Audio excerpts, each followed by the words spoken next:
20 വയസ്സായിക്കോട്ടെ 30 വയസ്സായിക്കോട്ടെ ഇപ്പം നരയും അകാലനരയൊക്കെ കോമൺ ആയിക്കൊണ്ടിരിക്കുകയാണ്. അതുപോലെ നര കണ്ടു തുടങ്ങുമ്പോൾ തന്നെ പലതരത്തിലുള്ള ഡൈ ഒക്കെ അടിച്ച് മടുത്തിരിക്കുകയായിരിക്കും. പക്ഷേ ഇങ്ങനെയൊന്ന് തയ്യാറാക്കി നോക്കൂ. ഉണ്ടാക്കിയ ഉടനെ തന്നെ നമുക്ക് ഉപയോഗിക്കുകയും ചെയ്യാം. അതുപോലെ തന്നെ 100% റിസൾട്ട് കിട്ടുന്ന നല്ലൊരു ഹെയർ ഡേ ആണ്. ഒട്ടും കെമിക്കൽ ഇല്ലാത്ത നല്ലൊരു ഹെയർ ഡേ തന്നെയാണ്. വീട്ടിലുള്ള സാധനം മാത്രം മതി. അപ്പോൾ നമുക്ക് വീട്ടിലോട്ട് പോകാം. എല്ലാവർക്കും welcome back to tasty curry. ഈ ചാനൽ ആദ്യമായിട്ട് കാണുന്നവരാണെങ്കിൽ സബ്സ്ക്രൈബ് ഓൾ ഓപ്ഷനോട് ഒന്ന് എനേബിൾ ചെയ്ത് വെക്കാൻ ഓർമ്മിപ്പിക്കുന്നു. എങ്കിൽ മാത്രമേ പിന്നീടുള്ള വീഡിയോയുടെ ഒക്കെ നോട്ടിഫിക്കേഷൻ കിട്ടുകയുള്ളൂ. അപ്പോൾ തന്നെ വീഡിയോ ഒക്കെ കാണാനും സാധിക്കും. വീഡിയോ ഇഷ്ടപ്പെടുകയാണെങ്കിൽ ലൈക്ക് ചെയ്യാനും ഹൈപ്പ് ചെയ്യാനും മറന്നു പോരുതേ. ആദ്യത്തെ ടിപ്പ്, അതിന് വേണ്ടിയിട്ട് ഒരു അലുമിനിയം ഫോയിൽ എടുത്തിട്ടുണ്ട്. അതൊന്ന് ചെറുതായിട്ടൊന്ന് കീറിയെടുക്കുന്നുണ്ട്. അങ്ങനെ കീറിയെടുത്തിട്ട് ഏത്തപ്പഴമാണ് എടുത്തിരിക്കുന്നത്. അതിൻ്റെ ഞെടുപ്പ് ഭാഗം ഒന്ന് കവർ ചെയ്ത് വെക്കുന്നുണ്ട്. ഇതെന്തിനാണ് ഇങ്ങനെ ചെയ്യുന്നതെന്ന് വെച്ചാൽ ഇപ്പം ചൂടുകാലമൊക്കെ വരുവാണെങ്കിൽ അപ്പം പെട്ടെന്ന് പഴം പെട്ടെന്ന് റൈപ്പായി പോവും. അത് ഒന്ന് സ്ലോ ആക്കുന്നതിന് വേണ്ടിയിട്ടാണ് ഇങ്ങനെ കവർ ചെയ്ത് വെക്കുന്നത്. അലൂമിനിയം ഫോയിൽ തന്നെ വേണമെന്നില്ല. നമുക്ക് ഇതുപോലൊരു പ്ലാസ്റ്റിക് കവർ ഉണ്ടെങ്കിൽ അത് വെച്ചിട്ടാണെങ്കിലും ഇവിടെ കാണിക്കുന്ന പോലെ തന്നെ നമുക്ക് അതിൽ ചുറ്റി വെച്ച് കൊടുക്കാവുന്നതാണ്. ഇങ്ങനെ ചെയ്യുവാണെങ്കിൽ പഴം പെട്ടെന്ന് പഴുത്തു പോകുന്നത് ഒന്ന് സ്ലോ ആവുകയും ചെയ്യും. അതുകൊണ്ട് തന്നെ ആണെങ്കിലും നമുക്ക് പഴം ഒരാഴ്ച കൂടുതൽ ഇരിക്കുകയും ചെയ്യും, ഒട്ടും അഴുക്കാതെ തന്നെ. അല്ലെങ്കിൽ പഴത്തിൻ്റെ തൊലിയൊക്കെ പെട്ടെന്ന് കറുത്തിരിക്കുന്നതാണ് കാണാം. അപ്പോൾ അങ്ങനെ വരുമ്പോൾ നമുക്കത് എടുത്ത് കഴിക്കാനൊക്കെ കുറച്ച് മടിയായിരിക്കും. പക്ഷേ ഈ രീതി ചെയ്യുവാണെങ്കിൽ അങ്ങനെ പഴുക്കുന്നത് അത് സ്ലോ ആവുകയും ചെയ്യും. നമുക്ക് കുറേ നാൾ വെക്കാനും പറ്റും. അപ്പോൾ നിങ്ങൾ ഈ രീതിയിൽ ചെയ്യാറുണ്ടോ? അല്ലെങ്കിൽ ഈ രീതിയിലല്ലെങ്കിൽ വേറെ രീതിയിലാണെന്നൂടെ ഒന്ന് പറയണേ. അടുത്ത രണ്ടാമത്തത്, അതിന് വേണ്ടിയിട്ട് ഇവിടെ എടുത്തിരിക്കുന്നത് മല്ലിയില ഉണക്കി പൊടിച്ചതാണ്. ഇതിൻ്റെ വീഡിയോ ഞാൻ നേരത്തെ ഇട്ടിരുന്നു, അത് നിങ്ങൾക്ക് കയറി കാണാവുന്നതാണ്. സാധാരണ നമ്മൾ ഫ്രഷ് ആയിട്ടുള്ള മല്ലിയില മേടിക്കുമ്പോൾ അത് ഒരാഴ്ച ആകുന്നതിന് മുമ്പ് തന്നെ അത് പെട്ടെന്ന് വാടുകയും ചെയ്യും. അപ്പോൾ അത് പെട്ടെന്ന് അഴുക്കായി പോകാറുണ്ട്. അപ്പോൾ ഒട്ടും വേസ്റ്റ് ആകാതെ തന്നെ സൂക്ഷിച്ച് വെക്കാൻ പറ്റും ഈ രീതിയിലാണെങ്കിൽ. അപ്പോൾ അതിൻ്റെ വീഡിയോ ഉണ്ട്, അത് നിങ്ങൾക്ക് കയറി കാണാവുന്നതാണ്.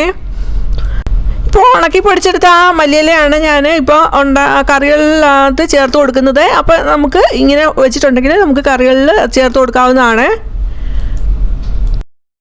അടുത്ത മൂന്നാമത്തെ ടിപ്പ്, ഇവിടെ എടുത്തിരിക്കുന്നത് പച്ചമാങ്ങയാണ്. അത് നന്നായി കഴുകി തുടച്ചെടുത്തതാണ്. ഓരോ മാങ്ങ എടുത്തിട്ട് അതിൻ്റെ ഞെടുപ്പ് ഭാഗം ഒന്ന് മുറിക്കുന്നുണ്ട്. ഓരോന്നും മുറിച്ചെടുക്കുന്നുണ്ട്.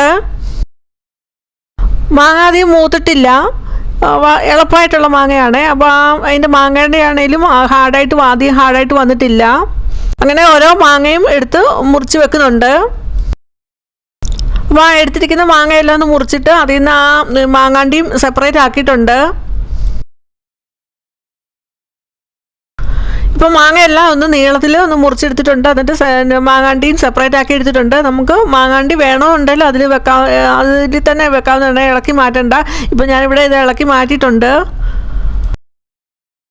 ഈ ചാനൽ ഇതിലുള്ള tips, recipes, hair dye, hair ഓയിലൊക്കെ അപ്ലോഡ് ആക്കിയിട്ടുണ്ട്. വളരെ യൂസ്ഫുൾ ആയിട്ടുള്ള ടിപ്സും റെസിപ്പീസും ഒക്കെയാണ്. അതൊക്കെ നിങ്ങൾക്ക് കയറി കാണാവുന്നതാണ്. എന്നിട്ട് നിങ്ങളുടെ അഭിപ്രായമൊക്കെ പറയാം. നല്ലോണം വിളഞ്ഞ മാങ്ങാണ്ടിയാണെങ്കിൽ നമുക്കത് ഉണക്കി പൊടിച്ചെടുത്ത് വെക്കാവുന്നതാണ്. എന്നിട്ട് ചപ്പാത്തിയൊക്കെ ഉണ്ടാക്കുമ്പോൾ അതിൽ ചേർത്ത് കൊടുക്കാം. അതുപോലെ കറികളൊക്കെ ഉണ്ടാക്കുമ്പോൾ അതിലും ചേർത്ത് കൊടുക്കാവുന്നതാണ്. നല്ല ഹെൽത്തി ആയിട്ടുള്ള ഫൈബർ ഇതിൽ ഉണ്ട്. അതേപോലെ ഞാൻ മാങ്ങാണ്ടി എങ്ങനെ മുടി വളർച്ചയ്ക്ക് സഹായിക്കുന്നു എന്നുള്ള ഒരു വീഡിയോ ഇട്ടിട്ടുണ്ട്. ഹെയർ ബട്ടർ ഉണ്ടാക്കുന്ന വീഡിയോ ഇട്ടിട്ടുണ്ട്. മാംഗോ സീഡ് കൊണ്ടുള്ള ഹെയർ ബട്ടർ, അത് മുടിക്ക് വളരെ നല്ലതാണ്. അത് നിങ്ങൾക്ക് കയറി കാണാവുന്നതാണ്.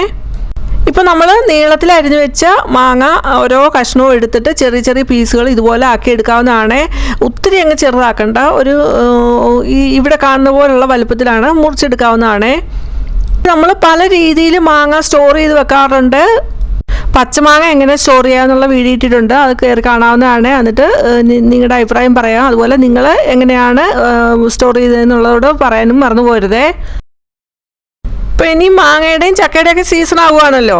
അപ്പോൾ അതിനെക്കുറിച്ച് അറിയാനായിട്ടാണ് ചോദിച്ചത്. ഓരോ മാങ്ങ കഷ്ണവും ചെറിയ ചെറിയ പീസുകളാക്കി ഇതുപോലെ മുറിച്ചെടുത്തിട്ടുണ്ട്. എന്നിട്ട് അത് വേറൊരു പാത്രത്തിലോട്ട് ഇട്ട് കൊടുക്കുന്നു. എന്നിട്ട് അതിലേക്ക് ആവശ്യത്തിനുള്ള ഉപ്പൂടെ ഇട്ട് കൊടുക്കുന്നുണ്ട്. പിന്നീട് അതിലേക്ക് ഒരു 1/2 ടീസ്പൂണോളം മഞ്ഞൾപ്പൊടിയുടെ ഇട്ട് കൊടുത്തിട്ട് നന്നായിട്ടൊന്ന് മിക്സ് ചെയ്ത് വെക്കുന്നുണ്ട്. കൈ കൊണ്ട് തന്നെ ഒന്ന് തിരുമ്മി പിടിപ്പിച്ച് എല്ലാ മാങ്ങയിലും ആകാത്ത രീതിയിലൊന്ന് വെച്ച് കൊടുക്കുന്നുണ്ട്. ഇനി ഇത് നമുക്ക് 2 ദിവസത്തെ വെയിലൊന്ന് കൊള്ളിക്കണം. അങ്ങനെ 2 ദിവസത്തെ വെയിലൊന്ന് കൊള്ളുമ്പോഴത്തേനും അതിൽ വെള്ളം എല്ലാം ഒന്ന് ഇറങ്ങി വരുന്നതായിരിക്കും. അപ്പോൾ എനിക്കിവിടെ വെയിൽ കൊള്ളത്തക്ക രീതിയിലുള്ള വെയിലൊന്നും കിട്ടാറില്ല, അതുകൊണ്ട് എനിക്ക് വെക്കാൻ പറ്റിയിട്ടില്ല. ഇത് ഞാൻ പാത്രത്തിൽ അങ്ങ് വെറുതെ വെച്ചേക്കുമായിരുന്നു. ഒരു ദിവസം അങ്ങനെ വെച്ചു. അത് കഴിഞ്ഞിട്ട് ഇങ്ങനെയാണ് കിട്ടിയിരിക്കുന്നത്. വെയിലത്ത് വെക്കാത്തത് കൊണ്ട് തന്നെ അതിൽ നിന്ന് അധികം വെള്ളമൊന്നും ഇറങ്ങിയിട്ടില്ല, കുറച്ച് വെള്ളമേ ഇറങ്ങിയിട്ടുള്ളൂ. വെള്ളത്തിൻ്റെ അംശം ഒന്ന് കുറഞ്ഞ് കിട്ടണം, അതിന് വേണ്ടിയിട്ടാണ് വെയിലത്ത് വെക്കുന്നത്. അങ്ങ് വെയിലത്ത് വെച്ചങ്ങ് ഒത്തിരി അങ്ങ് ഉണങ്ങി പോകണ്ട, നമുക്ക് അതിൽ നിന്ന് വെള്ളം ഒന്ന് ഇറങ്ങി കിട്ടിയാൽ മതി. വീണ്ടും ആ പാത്രത്തിൽ നിന്ന് എടുത്തിട്ട് വേറൊരു പാത്രത്തിലോട്ട് മാങ്ങ കഷ്ണം എല്ലാം വെച്ച് കൊടുക്കുന്നുണ്ട്. എന്നിട്ട് ആ വെള്ളം വേണ്ട, നമുക്ക് കളയാം. എന്നിട്ട് എന്താ ചെയ്യുന്നത് നോക്കാം. ഇനി ഒരു പാന് ഗ്യാസിലോട്ട് വെച്ചിട്ടുണ്ട്. എന്നിട്ട് അതിലോട്ട് നല്ലെണ്ണയാണ് ഒഴിച്ചു കൊടുക്കുന്നത്. ഒരു 3-4 ടേബിൾ സ്പൂൺ വരത്തക്ക രീതിയിലാണ് നല്ലെണ്ണ ഒഴിച്ചു കൊടുക്കുന്നത്. ഇനി ഗ്യാസ് ഓണാണ്. എന്നിട്ട് അത് നന്നായിട്ടൊന്ന് ചൂടാകാനായിട്ട് വെയിറ്റ് ചെയ്യാം. അപ്പോൾ അതിലേക്ക് ആവശ്യത്തിനുള്ള കടുക് എടുത്തിട്ടുണ്ട്. ഒരു ടീസ്പൂണാണ് കടുക് എടുത്തിരിക്കുന്നത്. എന്നിട്ട് അത് നന്നായിട്ടൊന്ന് ചതച്ചിട്ട് എണ്ണയിലോട്ട് എണ്ണ മൂത്ത് വരുന്ന സമയത്ത് എണ്ണയിലോട്ട് ഇട്ട് കൊടുക്കുന്നുണ്ട്. പിന്നെ എടുത്തിരിക്കുന്നത് കരിഞ്ജീരകമാണ് എടുത്തിട്ടുണ്ട്. അത് ഒന്ന് ചതച്ചിട്ട് ഇട്ട് കൊടുക്കുന്നതായിരിക്കും നല്ല, അതുകൊണ്ട് ചതച്ചിട്ട് ഇട്ട് കൊടുത്തിട്ടുണ്ട്. അതുപോലെ പിന്നെ ഇട്ട് കൊടുക്കുന്ന അയമോദകമാണ്, അതും 1 ടീസ്പൂൺ എടുത്തിട്ടുണ്ട്. അതും ഇട്ട് കൊടുത്ത് ഒന്ന് ഇളക്കി കൊടുക്കുന്നുണ്ട്. പിന്നെ അതിലോട്ട് ഇട്ട് കൊടുക്കുന്നത് പെരുംജീരകമാണ്, നമ്മൾ ചിക്കനകത്തൊക്കെ ഇടുന്ന പെരുംജീരകമാണ് ഇട്ട് കൊടുക്കുന്നത്. എന്നിട്ട് സ്പൂൺ കൊണ്ട് എല്ലാം ഒന്ന് ഇളക്കി ഇട്ട് കൊടുക്കണം. പിന്നെ അതിലോട്ട് ഇട്ട് കൊടുക്കുന്ന ഒരു 3/4 ടീസ്പൂൺ വരത്തക്ക രീതിയിൽ ഉലുവാപ്പൊടിയാണ് എടുത്തിരിക്കുന്നത്. എന്നിട്ട് അതും ചേർത്ത് കൊടുത്ത് നന്നായിട്ടൊന്ന് മിക്സ് ചെയ്തെടുക്കാം. പിന്നെ അതിലോട്ട് ചേർത്ത് കൊടുക്കുന്നത് മഞ്ഞൾപ്പൊടിയാണ്, അതും ഒരു 3/4 ടീസ്പൂണോളം എടുത്തിട്ടുണ്ട്. നന്നായിട്ടൊന്ന് ഇളക്കി കൊടുക്കുന്നുണ്ട്. പിന്നീട് അതിലേക്ക് ഒരു 2 ടീസ്പൂണ് മുളക് പൊടിയാണ് ഇട്ട് കൊടുക്കുന്നത്. ഇത് കാശ്മീരി മുളക് പൊടിയാണ് ഇട്ട് കൊടുക്കുന്നത്. നമുക്ക് വേണമെങ്കിൽ എരിവുള്ള മുളക് പൊടിയുടെ ഒരു 1/2 ടീസ്പൂണോ 3/4 ടീസ്പൂൺ നമ്മുടെ മാങ്ങയ്ക്ക് അനുസരിച്ച് ഇട്ട് കൊടുക്കാവുന്നതാണ്. എന്നിട്ട് നന്നായിട്ടൊന്ന് ഇളക്കി ഇട്ട് കൊടുക്കാം. അപ്പോൾ നമ്മുടെ മുളക് പൊടി ഒന്നും കരിഞ്ഞു പോകരുത്. അപ്പോൾ ഗ്യാസ് സിമ്മയിലാണ് വെച്ചിരിക്കുന്നത്. ആ എണ്ണ ചൂടാകാൻ സമയത്ത് മാത്രമേ ഗ്യാസ് ഹൈ ഫ്ലെയിമിൽ വെച്ചിട്ടുള്ളൂ, പിന്നെ സിമ്മയിലോട്ടാക്കിയിരുന്നു. ഇപ്പോൾ നമ്മൾ എടുത്ത് വെച്ചിരിക്കുന്ന ആ മാങ്ങയുടെ ഇട്ട് കൊടുത്ത് നന്നായിട്ടൊന്ന് മിക്സ് ചെയ്തെടുക്കാം. ഇപ്പോൾ ഇവിടെ ഉണ്ടാക്കുന്ന അടിപൊളി ടേസ്റ്റിൽ ഒരു നോർത്ത് ഇന്ത്യൻ സ്റ്റൈലിൽ മാങ്ങ അച്ചാറാണ് ഉണ്ടാക്കുന്നത്. അത് വർഷങ്ങളോളം ഒട്ടും അഴുക്കാതെ ഇരിക്കുന്ന ഒരു മാങ്ങ അച്ചാറാണ്. മാങ്ങയെല്ലാം ആ മസാലയിൽ കോട്ട് ചെയ്തെടുത്തിട്ട് പിന്നീട് അതിലോട്ട് ചേർത്ത് കൊടുക്കുന്നത് ഒരു 1/2 ടീസ്പൂണോളം വരത്തക്ക രീതിയിൽ കായപ്പൊടിയാണ് ഇട്ട് കൊടുക്കുന്നത്. പിന്നീട് അതിലേക്ക് ചേർത്ത് കൊടുക്കുന്നത് ഉപ്പുമാണ്, ആവശ്യത്തിനുള്ള ഉപ്പ് ചേർത്ത് കൊടുക്കാം. ഈ ഒരു അച്ചാർ നമ്മൾ കഴിച്ചിട്ടുണ്ട്. പിന്നെ മാങ്ങ എപ്പം കിട്ടിയാലും നമ്മൾ ഈ രീതി തന്നെ ഉണ്ടാകത്തുള്ളൂ. അത്രയ്ക്ക് നല്ല ടേസ്റ്റാണ്. നമുക്ക് ഒട്ടും അഴുക്കാതെ വർഷങ്ങളോളം ഇരിക്കുന്ന നല്ലൊരു മാങ്ങാച്ചാറാണിത്. നമ്മൾ പല രീതിയിൽ നമ്മൾ മാങ്ങാച്ചാർ ഉണ്ടാക്കാറുണ്ട്. അപ്പോൾ നിങ്ങൾ ഈ രീതിയിൽ ഉണ്ടാക്കിയിട്ടുണ്ടോ ഒന്ന് കമൻറ്റ് ചെയ്യണേ. ഇതിനകത്ത് നമുക്ക് വിനാഗിരി ഒന്നും ഒഴിക്കേണ്ട, ഒട്ടും അഴുക്കാത്തില്ല. കാരണം നമ്മൾ ഈ മാങ്ങയ്ക്കുള്ളിലെ വെള്ളം നമ്മൾ കളഞ്ഞിട്ടാണ് എടുത്ത് ഇതുപോലെ അച്ചാറിടുന്നത്. അപ്പോൾ പിന്നെ ഇത് അഴുക്കാകാനായിട്ട് ഇതിനകത്ത് വെള്ളത്തിൻ്റെ അംശമൊന്നുമില്ല. അതുകൊണ്ട് മാങ്ങ ഒട്ടും അഴുക്കാതെ നമുക്ക് കുറേ നാൾ ഇരിക്കുകയും ചെയ്യും, ഒട്ടും അഴുക്കാകത്തില്ല. ഇപ്പം മാങ്ങയെല്ലാം നന്നായിട്ട് തണുത്ത് വന്നിട്ടുണ്ട്. എന്നിട്ട് നമ്മൾ നല്ലതായിട്ട് ക്ലീൻ ആയിട്ടുള്ള ഒരു ഗ്ലാസ് കണ്ടെയ്നറിൽ നമുക്ക് ഇത് സ്റ്റോർ ചെയ്ത് വെക്കാവുന്നതാണ്. ഈ മാങ്ങയ്ക്ക് ഇപ്പോൾ ടേസ്റ്റ് ഉണ്ടാവില്ല. ഇത് ഒരാഴ്ച കഴിഞ്ഞിട്ട് കഴിക്കുമ്പോഴായിരിക്കും ഇതിലോട്ട് ആ അരപ്പ് മസാല എല്ലാം ആ മാങ്ങയിലോട്ട് പിടിച്ച് നല്ല ടേസ്റ്റിൽ നമുക്ക് കിട്ടുന്നത്. അപ്പോൾ ഒരാഴ്ച കഴിഞ്ഞിട്ട് നമുക്കിത് ഇതുപോലെ തന്നെ നമുക്ക് വെച്ചിട്ട് ഒരാഴ്ച കഴിഞ്ഞിട്ട് എടുത്ത് കഴിക്കാവുന്നതാണ്.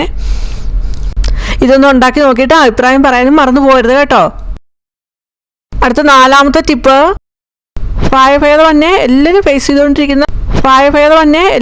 ചെയ്തുകൊണ്ടിരിക്കുന്ന ഒരു പ്രോബ്ലമാണല്ലോ അകാലനര എന്നുള്ളത്. അപ്പം അകാലനര തടയുന്നതിനും അതുപോലെ മുടി ഉള്ളോടുകൂടി വളരുന്നതിനുമുള്ള നല്ലൊരു ഹെയർ ഡൈ ആണ് ഉണ്ടാക്കുന്നത്. അതിന് വേണ്ടിയിട്ട് ആദ്യം എടുത്തിരിക്കുന്ന ഒരു ഇരുമ്പ് ചീഞ്ചട്ടിയാണ്. 2 ടീസ്പൂണ് നെല്ലിക്കപ്പൊടിയാണ് ഇട്ട് കൊടുക്കുന്നത്. സ്പൂൺ കൊണ്ടൊന്ന് ഇളക്കിയിട്ട് കൊടുക്കുന്നുണ്ട്.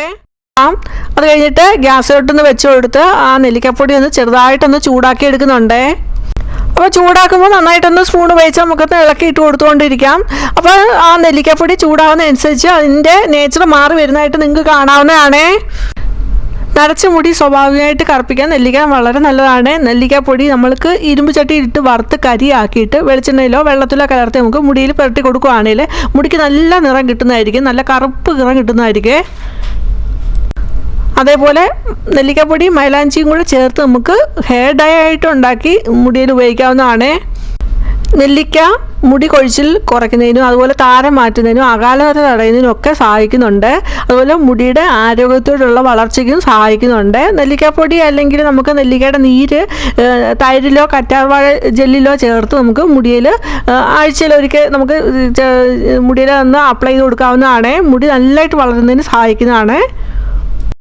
നെല്ലിക്കാപ്പൊടി ഒന്ന് നന്നായിട്ടൊന്ന് ചൂടായി വന്ന സമയത്ത് നമുക്ക് അതിലോട്ട് 1 ടീസ്പൂണ് കോഫി പൗഡറാണ് ഇട്ട് കൊടുക്കുന്നത്. എന്നിട്ട് അതും ഒന്ന് ഇട്ട് കൊടുത്ത് നന്നായിട്ടൊന്ന് ഇളക്കിയെടുക്കുക. നെല്ലിക്കയിൽ ധാരാളം വൈറ്റമിൻ സി, ആൻറ്റി ഓക്സിഡൻറ്റുകൾ എന്നിവയെ സമ്പുഷ്ടമാണ്. അതും മുടി ഒഴിച്ച് തടയുന്നതിനും അതുപോലെ മുടിയുടെ വേരുകൾ ശക്തിപ്പെടുത്തുന്നതിനും അകാലനര തടഞ്ഞ് നല്ല കറുപ്പ് നിറം നൽകുന്നതിനും സഹായിക്കുന്നുണ്ട്. അതുപോലെ തന്നെ താരനകറ്റി മുടി വളർച്ചയ്ക്കും സഹായിക്കുന്നുണ്ട്. അതുകൊണ്ട് തന്നെ നമ്മൾ നെല്ലിക്ക എണ്ണയായിട്ടോ നെല്ലിക്കയുടെ ഹെയർ പാക്കായിട്ടോ ഒക്കെ നമ്മൾ മുടിയിൽ തേച്ച് കൊടുക്കാറുണ്ട്. അതുപോലെ ഹെയർ ഡൈ ആയിട്ട് ഉപയോഗിക്കാറുണ്ട്. കോഫി പൗഡറോട് ഇട്ട് കൊടുത്ത് അത് ചൂടായി വരുന്ന സമയത്ത് നമുക്ക് ഗ്യാസ് ഓഫാക്കി ഒന്ന് വാങ്ങാവുന്നതാണ്. ഇപ്പോൾ ഇവിടെ എടുത്തിരിക്കുന്നത് നല്ല തിക്കായിട്ടുള്ള കഞ്ഞിവെള്ളമാണ്. ഇത് 1-2 ടേബിൾ സ്പൂൺ നമുക്ക് എടുത്ത് നമ്മുടെ ആ പൊടിയിലോട്ട് ഒഴിച്ചു കൊടുത്ത് നന്നായിട്ട് മിക്സ് ആക്കുന്നുണ്ട്.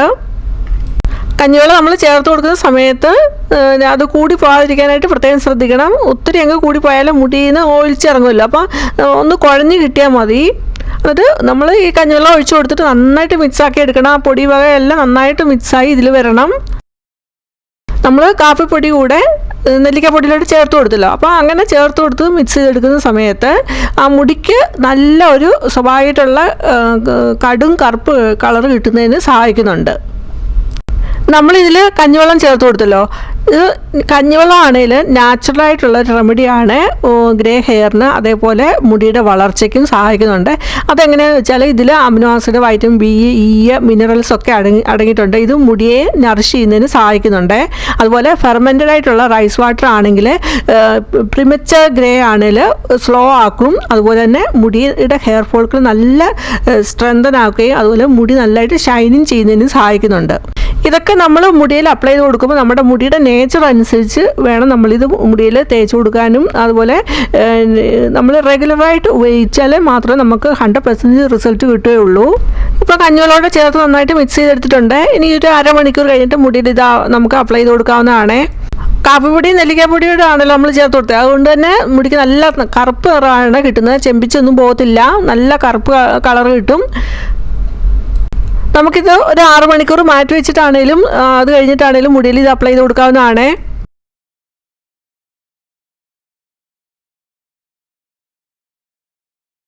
റെഗുലറായിട്ട് നമ്മളിത് ഉപയോഗിക്കുകയാണെങ്കിൽ മുടിയുടെ സ്വാഭാവികമായിട്ടുള്ള കറുപ്പ് നിലനിർത്തിക്കൊണ്ട് വരാൻ നമുക്ക് പൂർണ്ണമായിട്ടും പറ്റും. ടിപ്സ് എല്ലാം എല്ലാവർക്കും ഇഷ്ടമായെന്ന് കരുതുന്നു. ഇഷ്ടമെങ്കിൽ ലൈക്ക് ചെയ്യാനും ഹൈപ്പ് ചെയ്യാനും മറന്നു പോകരുത്. അതുപോലെ ആദ്യമായിട്ട് കാണുന്നവർ സബ്സ്ക്രൈബ് ഓൾ ഓപ്ഷനോട് തന്നെ വിളിച്ച് നോക്കുക. അതുപോലെ നിങ്ങളുടെ ഫാമിലിക്കും ഫ്രണ്ട്സിനും ഷെയർ കൊടുക്കാനും മറന്നു പോകരുത്. ഇനി വേറെ വീഡിയോ ആയിട്ട് വരുന്നവരെയും ബൈ. Thanks for watching.